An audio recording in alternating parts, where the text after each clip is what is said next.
আসনে আপনাকে বসতে হবে। এবারে বসার আগে প্রদীপ জ্বালাবেন, ধূপকাঠির দিকে ধুলো ব্যবহার করবেন,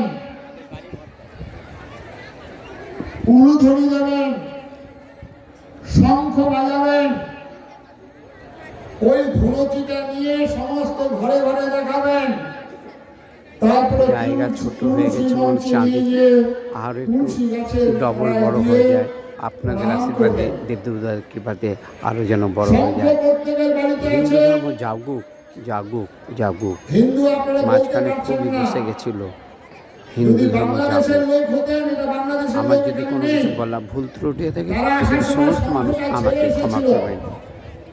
আপনারা তো বাংলাদেশের নন, তাহলে কেন বলতে পারলেন না হাত তুলে সবার বাড়িতে শঙ্খ আছে?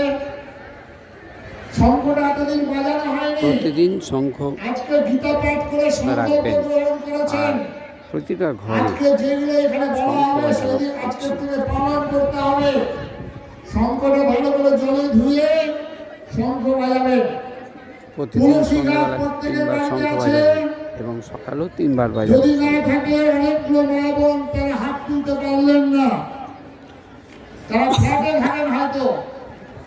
তুলসী গাছ অবশ্যই রাখবেন। তুলসী এত মাহাত্ম কল্পনা করা যায় না, কল্পনা করা যায় না। ক্যান্সারের হ্যাজ নো অ্যান্সার। আমাদের বলছেন তুলসী পাতার রস 5টা 7টা করে ডেলি খেলে অ্যালজাইমার রোগ হবে না। 80 বছর বয়সে হাত কাঁপে, পা কাঁপে,